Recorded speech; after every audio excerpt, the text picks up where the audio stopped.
o Daniel Cabral, né? Saiu uma matéria, né, Rafael, falando justamente sobre uma possível venda milionária do Daniel Cabral para um time norte-americano, né, um time da MLS, e o time, muito dessa notícia, dessa informação, acontece também pela negociação do atacante Thiaguinho, né, que foi para o Houston Dynamo, dos Estados Unidos também, e aí, ao que tudo estava indicando, parece que o Daniel Cabral teria um destino muito parecido, mas em contato aí com a agente do atleta, né, que é a Ana Paula, né, o Rafael, ela falou que ele tem recebido sondagens, não recebeu propostas, mas sim sondagens, e o interesse dele, por mais que as sondagens sejam muito interessantes, é de continuar no Flamengo e ver se abre os olhos do Paulo Souza para ter uma oportunidade ou outra. Assim, é um jogador que não teve muito espaço, né, Rafael, no futebol profissional. Eu lembro de pouquíssimos jogos dele como profissional. E se a gente também levar em consideração, foi um jogador que teve um problema, né, com o Flamengo muito grande devido à renegociação da continuidade dele, né, a renovação de contrato dele. Eu acho que ali teve até um problema do próprio empresário. E também a questão de algumas lesões que dificultaram aí a caminhada dele para pelo menos se manter num bom nível, a pelo menos um nível de se mostrar para o treinador. E aí eu queria te fazer essa pergunta. Você acha que até era melhor para o Daniel Cabral, quem sabe, estar indo para os Estados Unidos? Ou você acha que ele é um jogador de características que o Paulo Souza pode olhar, se encantar e começar a dar certas oportunidades, visto que ele tem feito com Lázaro, João Gomes, que são jogadores provenientes da base? Esse final aí que você falou é muito verdade.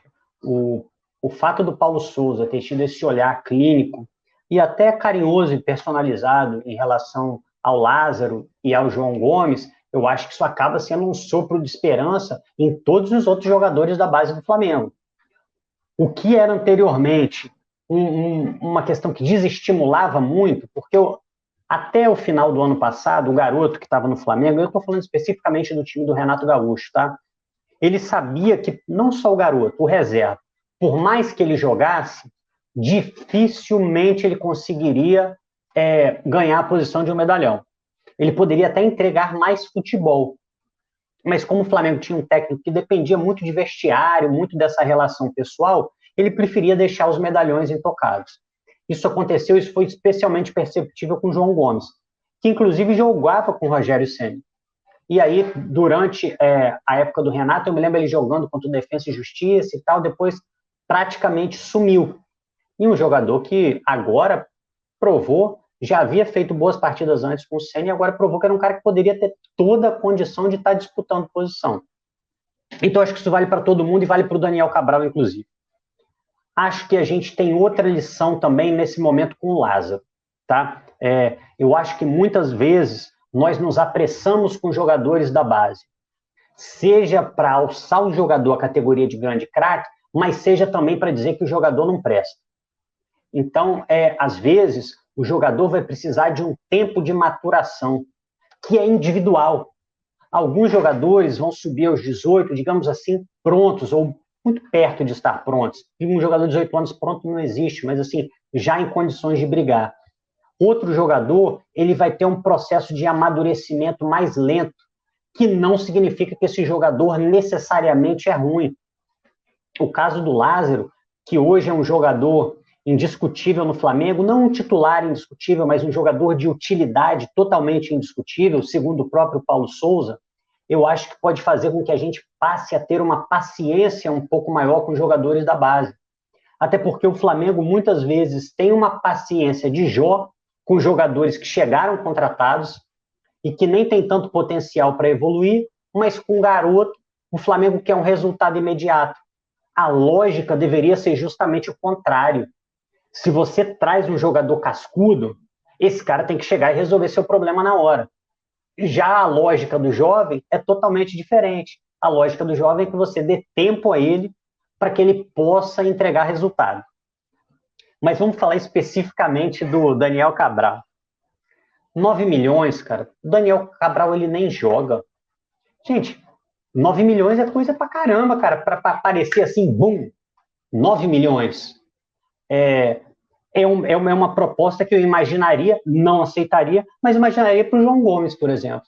Ele teve uma proposta parecida do mundo árabe, por exemplo, era um valor bem menor, mas o Flamengo manteria, acho que 50% dos direitos econômicos. Agora, o do Daniel Cabral, eu não me lembro a última vez que eu vi, sinceramente, não me lembro. Sei que ele perdeu muito espaço. Quando foi? Flamengo e Atlético Paranaense pela Copa do Brasil, se não me falha a memória. Vou dar uma olhada. Não, minto, foi pelo Carioca Fala. desse ano. Acho que ele jogou a primeira rodada e se lesionou. Eu vou olhar aqui. Meu Deus do céu. É mesmo? Ele jogou o primeiro jogo? Cara, Eu tá acho que aí. ele jogou o primeiro jogo do Carioca e saiu no segundo tempo com dores na coxa. Eu nem lembrava, mas meu Deus do céu, que sina também, né? O cara, na hora que podia mostrar um serviço ali, o Paulo Souza vendo, o técnico era o Fábio Matias ainda, mas com uma observação do Paulo Souza, essa criatura se machuca. Mas a verdade é que ele é um jogador com idade sub-20 ainda, não tem problema, não precisa apressar nada com ele, mas essa proposta me parece sinceramente incompatível com o que ele vem demonstrando. Ele era um jogador que chegou a ser tratado como uma grande joia, mas hoje, por exemplo, ninguém tem dúvida que o João Gomes, por exemplo, está anos-luz dele. Então, se viesse essa proposta, eu acho que é uma proposta até superior ao valor dele de mercado. Acho que o time dos Estados Unidos deve ter visto algo muito especial nele. Ele tem participação em seleção de base e tal. Ele teve uma carreira promissora, mas que ainda não se tornou realidade. 9 milhões daria um preço parecido, por exemplo, com o preço que foi vendido o Rodrigo Muniz. O Muniz foi vendido, acho que por 8 milhões de euros, mas o Flamengo ainda segurou uma parte do passe dele, é verdade, mas era um cara que estava metendo gol no profissional toda hora. Então, eu acho que é um jogador que, para mim, essa proposta não existe. Tá? E se ela existe, esse valor, eu não acredito que seja esse. Não faz muito sentido um valor... Cleitinho, você sabe quanto foi o Patrick de Paula? Só de curiosidade, eu não... Pro Botafogo? Só para eu ter uma noção. Do Palmeiras e Botafogo. Aí eu vou ter que dar uma olhada aqui. Eu vou ter que dar uma olhada aqui. Não, sim, mas só para eu ter uma noção. Assim, algum volante o Botafogo pagará 6 milhões de euros ao Palmeiras. 63 milhões de reais, parece.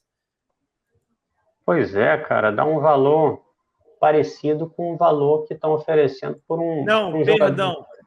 6 milhões, cerca de 33 milhões de reais, por 50% dos direitos federativos.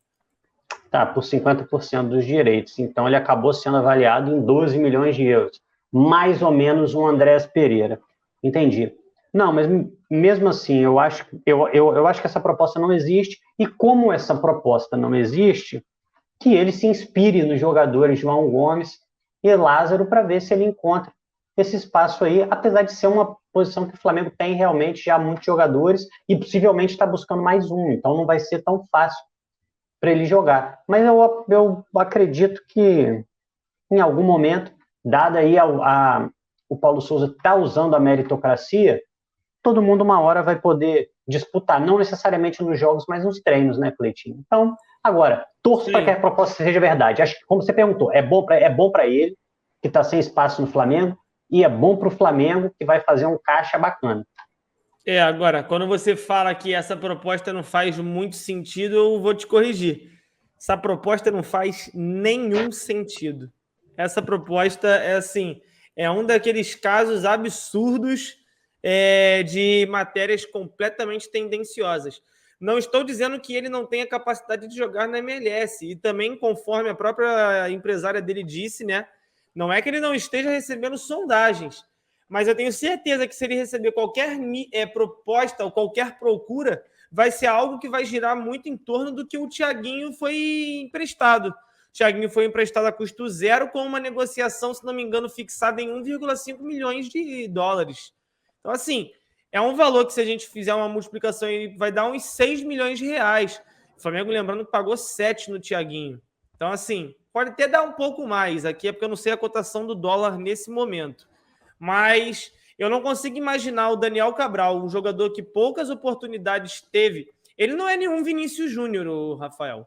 O Vinícius Júnior, o Real Madrid veio aqui e pagou o que tinha que pagar, porque o Vinícius Júnior já era um fenômeno na base. O Vinícius Júnior ainda teve espaço, disputou os jogos pelo profissional do Flamengo, conseguiu crescer. O Paquetá é outro. O Paquetá não era tanto assim badalado na base, mas quando começou a ter oportunidades nas mãos do Rueda, não demorou muito para aparecer uma proposta por ele. E foi embora assim, ó. Puf, acabou. E tá lá, foi primeiro para o Milan, não consegue jogar muito, e agora jogando no Lyon, tá comendo a bola. Então, assim, sendo bem sincero, para mim essa proposta aí do Daniel Cabral não faz sentido. Se fosse para acontecer algo parecido com o do Thiaguinho, eu acho que eu faria. Eu prefiro um jogador tendo oportunidade de jogar do que ficar sendo uma eterna promessa da base. Dá uma oportunidade para ele começar a ganhar ritmo, para ele começar a ganhar casca, e daqui a pouco, se caso ele voltar e o Flamengo tiver a pretensão de usar ele, acredito eu que o Paulo Souza, vendo tudo isso, vendo toda essa movimentação, vai dar as oportunidades para ele conforme forem aparecendo, até porque é um jogador que acho que poderia ter muita utilidade, sendo bem sincero. Tem características de um futebol muito bom. Agora, felizmente, a vida dele não foi tão fácil, né, Rafael? Começa com o empresário na renovação, depois uma série de lesões, e aí a lesão, eu fui pesquisar, ele não jogou essa temporada, tá? O último jogo dele foi pela Copa do Brasil de 2021. Foi um jogo com o Rogério Ceni. Acho que ele jogou 24 minutos. Exatos 24 minutos. Ele jogou, foi naquele jogo que o Hugo pegou um pênalti, lembra? Que foi 1-0 Flamengo lá. Foi 2021, não, isso foi 2020. 2020. O Hugo pegou um pênalti do Walter, gordinho. Isso. Do Atlético Paranaense. Então, eu não lembrava que ele tinha jogado pelo Carioca. Ele deve ter jogado pelo Carioca de 2021 a última vez. Jogou minutos. Deve ter sido isso. Eu lembro que ele jogou um Carioca.